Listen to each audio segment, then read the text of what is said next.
Hi, Victoria. Hi. What brings you in today? I am feeling a little upset. My dog passed away just a couple weeks ago, and I've had her for about 10 years, and it was like a freak accident, kind of. She just had a heart attack and died, so it's been really hard for me to move on with that, so I'm just feeling a little depressed. I'm very sorry to hear about your loss, and so it seems like you can't are having troubles getting over her death since you've had her for so long. Mm-hmm. So can you tell me a little bit about her? Yeah, I'll try. I was 8 when we got her. Her name was Chloe, and we got her. My parents surprised me. I was in 3rd grade, and my parents surprised me with her one day. And we've been literally inseparable. Like, I loved her so much, and she even like when I moved out for my first year of college, like I got an apartment just so like she could live with me. Like I didn't live in the dorms just so she could live with me and stuff like that. And she's just like was a really friendly dog, and I just miss her a lot. Seems like you two had a great connection, and it's always hard to lose someone that's a big part of your life, and it seems like she was. She helped you through some stuff. So what parts are you having troubles with? Like, how are you coping so far? Well, I mean, she was there for me from like childhood into adulthood, so just like being like thinking about her not being there is just so like different, I guess, and I guess it's hard to grieve a little bit. But it's just hard because like she was here and now she's not, and it's hard. It's just hard to move on from that. And like my parents are like, well, we could just get a new dog. I mean, they feel the same way that I do about her, but it's like I've been thinking about getting a new dog, but I don't know if if anyone can or any dog can replace her. Right. So it seems like there's a void like missing, and you want to fill that void.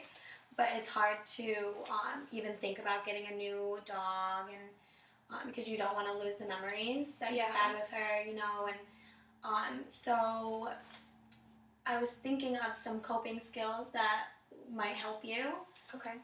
I was thinking maybe we could get a journal for you, and you could like write down every day like how you feel and how you're getting along without her, because I know you said you had her in your first apartment, so that must be hard, like being alone. Yeah. I know, because I lived alone, and so like it was just me and my dog, you know what I mean? Right. Like I'd have friends come over and stuff all the time, but now it's just different, like especially like at night and stuff, just because like you almost feel like your dog is like a sense of protection and everything like that. So it's just like, I guess like sometimes people don't understand because they live with other people, and so like without someone else to live with, especially if it's like your dog that you've lived with forever, like you feel lost without them, and alone, and right, and that's totally understandable and very normal. So what we could do is go ahead with that journal entry and just try and surround yourself with people who you love and people that love you, and get your mind off things. But when you are feeling down, maybe write in that journal, like write how sad you're feeling, how happy you're feeling, and what might actually help and work also if you wrote down memories. Okay. So then you won't forget them. You're not gonna forget about Chloe and everything that you two have gone through, and sometimes those memories might make you happy. Yeah, I don't think it would be like a good idea to like completely cut her out, because she was just like a big part of my life and stuff. So I think that's a good idea. Right. You never want to cut something out that is a big part of your life, because you don't want to forget about those things that made you happy just because they're gone. So let's go ahead and work on that. So is there anything else you want to talk about? Yeah, I was just wondering, like, what do you think, like, how much time do you think I should give? Like, what if I'm not ready to, like, do that? Well, it's all up to how you're going to feel about the situation and like what you feel is best.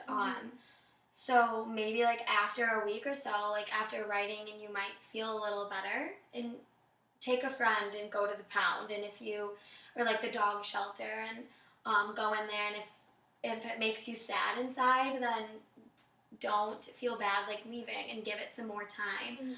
But if you go in there and you look at one of those dogs and you feel that sense that Chloe gave you, like the happiness and like the love, then you know you're getting to that point where you're going to be able to have another animal and have that sense of protection again. Right. Does that sound good? I think that'll be good. I think just taking time and like remembering, and then like coping that way, like through like you said, like through a journal, and just remembering. I think that will help a lot. So thank you. Good. You're welcome. Well, feel free to come back, and I can take a look at your journals, and we can talk about everything. Sounds great. Great. Thank you It so was nice much. meeting you. You too, Jane. Bye.